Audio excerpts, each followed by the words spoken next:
Study and guest room. Okay, I'm gonna go with the study first. Study.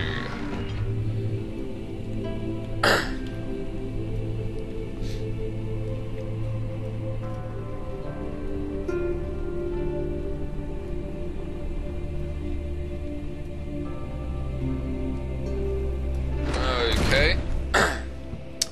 What can we find here? Oh, this must be the same room that I was at before. Or maybe not, but who cares. Alright, what can we find here? Nothing. Oh, tinderbox. I love my tinderboxes. Okay. Chair. Okay, what the hell is that? Some noise can be heard nearby. Hey, and I just remembered, where the hell was that chick from the very beginning of the game? You just heard some random chick screaming. I think it was coming from the wine cellar, but who knows? Maybe I should put my light on here. Doesn't seem like the perfect area to have no light on. Nothing important here. Wow, there's a shitload of books here, I must say. To my most trusted student and friend, Johann Weyer. The most remarkable thing happened as I was traveling through the Prussian woods this summer. I finally found one of the orbs I have been looking for the last 20 odd years. It is inexplicable as the Heliodromus described it in the Hortus Conclusus. It was, as it was told about, an underground Mithraic temple crowned with the unearthly artifact. The orb was big enough to fill my cupped hands, and the texture was smooth and jagged. The color was while rich. Contrast is not enough to describe its nature. It was an impossibility, an artificial paradox captured within stone. I was staying in a nearby village called Altstadt, investigating one of the antiquated trails, when I finally found the tavern. I went inside and suddenly I could verify the truth of these enigmatic artifacts. They were real. As you can understand, this is the most important discovery of my life, but it has also become my greatest fear. As I entered the underground chamber, I could feel that I was trespassing. Because of my curiosity, I did my best to fight these instincts and fetch the orb from its place. I scrambled out of the chamber and into the woods. I could sense something was following me. It bayed loudly as it closed in. The beast, this guardian of the orb, was relentless in its pursuit. I made my way to a nearby ravine where I stumbled upon some men fishing in the lake. I tried to warn them as I passed, but fortunately they remained as I continued my escape. When I heard their cry of pain echo through the valley, I felt a tremendous sense of relief, thinking I would be spared. Suddenly, a blue shimmering light engulfed me, and the colors of the forest were washed away before my eyes. I kept running through the bleak surroundings. The trees had turned charcoal black with the leaves of cinder, the ground covered in murky water. I pressed on through the drenched land as the glowing ember gave way to the rising wind and rained on me. I could hear pleading screams in the distance, and I joined in as pain and fear overtook me. I fell to the ground, gasping for air. This certainly must sound strange, but I had been carried miles away from the Alps to a grassy field outside Genoa. The guardian had taken the orb from me, but still until this day I fear its return. Sometimes I lay awake at night listening for the howl and cry I heard in the forest. It has been nearly a decade since that day, and I still haven't been able to write about the incident. The last time we spoke, you told me about your interest and ongoing research into the mystic orbs, and I realized I owed you the truth about my visit to Altstadt. Your friend and mentor, Heinrich Cornelius Agrippa. Okay, well, that letter just explained quite a bit of the storyline. It seems as though Daniel stole an orb, and that orb, pretty much haunts him, seeing as the guardians of the orb are following him. I still don't know why they're following him, though. I thought that he got rid of the orb. Okay. What can we find here? Chambers of the human skull. Oh, Christ almighty. Nothing here. Random dog. Christ. Torturing equipment, or just a shovel. The canine spine. A bird. Yeah, I can hear something like a dog. Let's see what you have to offer.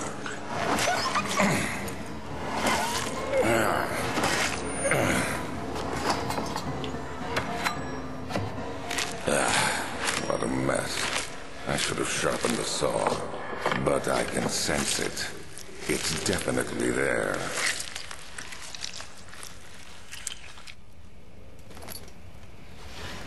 Okay then, the scream that I'm hearing is actually not that dead chick, but it's just probably a dead canine dog, something along the lines of that. So yeah. Oh, what do we have here? Another letter. 1658, January 9. Further disappointment. The antiquarian latest findings yielded nothing. I'm still unable to grasp the inner workings of life and its relation to the power I sense within it. I shall pursue more books on the subject, but I suspect that it will be in vain. Since no research has been made in my particular interest... Oh wow, my voice broke. I must attempt to fill that void myself. Clearly humans emanate more of the energy I seek, but I hope animals will suffice as they would prove less of a hassle to acquire. Christ almighty, I don't even understand what I just read. Something to do with energy from animals, and voices breaking, and embarrassment. But let's go on. Okay. Well, I'm just going to quickly... Okay, something about energy that's important in this place. Find another way through the rubble in the study. Oh, Christ. How the hell am I meant to do that? Okay, why is it trying to push me that way? Oh, my sanity. No, it's still normal. Okay, I'm assuming there's some way to enter the area through there. But probably not, so... Nah. Okay. Let's go here. It's suddenly a bit dark again. Okay, there's nothing there, so I'm just gonna escape this area. I think I'll need to go through the guest room, but maybe not. You tried to fit the pieces together, but like the sand dunes, they shifted when you weren't looking. Oh, not this music again. Guest room. Herbert's trunk was wrapped in rope. The lock had been broken by thieves, he assumed. He wondered if anything had been left, considering all the hands it had passed. Okay, another flashback. My journal is gone. What would they want with my journal? Okay, it seems like I need to find his journal here. For some reason. Okay, the door is stuck due to a broken lock. And oil. I love oil. Okay, I'm just gonna explore this. Assuming there's nothing here. Let me open the window, I want to see the fresh air and smell the fresh air and not be psychotic in this game. Okay, what the hell is that? Oh, load of them. 2nd of July, 1839. I received a letter today from the Algerian governor's office disclosing the fate of Herbert's expedition. About a week after my departure, Abdullah, one of the men traveling with us, returned from the desert. He was badly injured, as if maimed by a lion. The man rambled deliriously about the expedition being attacked by something horrible. The French quickly dispatched a search party to look for the expedition. After searching for days, they found the camp abandoned without any trace of Herbert or his men. Tomorrow, I'll retrieve the things they recovered from Herbert's tent at the customs house. I don't know what to make of it, but I'm worried for him. Okay, no idea what that's all about, but let's go on. This room's a bit too light for my liking, and something's gonna happen soon. So let's just grab a random tinderbox, open this closet, and there's nothing there. Nothing there. What about here? Nope. Book. Nothing really interesting in this room, except another letter. Woohoo! 3rd of July, 1839. Today I picked up Herbert's things at the customs house. I dug through the trove of documents he had carried and found a log detailing the expedition. The nature of this text ranged from quick notes to colourful accounts of transpired events. I skimmed the pages, trying to figure out what might have happened. May 17th, the day I was trapped inside the orb chamber, Herbert dryly states, "Recovered Daniel after 1 hour of entrapment." This confused me greatly. I was suffocating within minutes. How could I have lasted an hour? I continued reading the peculiar text. Herbert states his facts without judgment or passion, but suddenly I could read frustration into his text.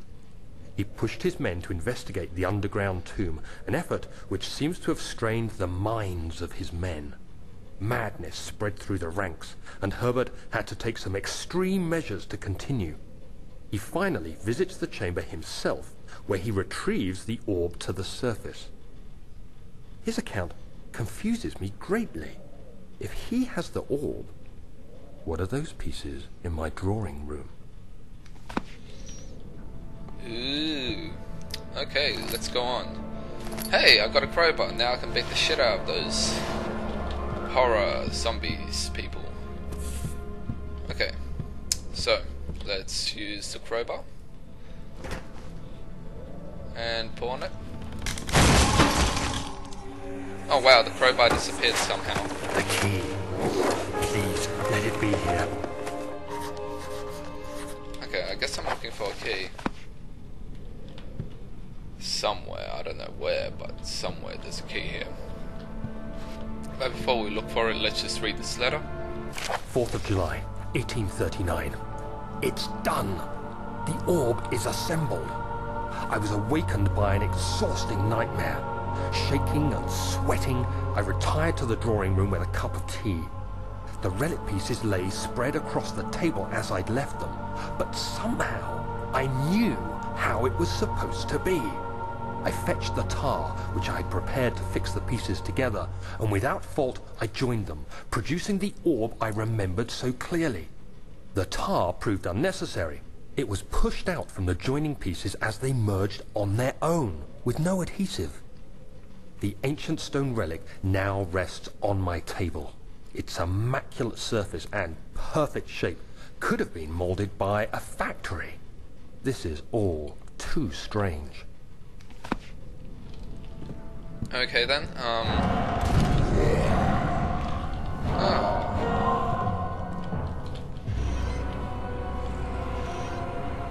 I guess I have to find what to do here, but I think I need to hide in this place for now.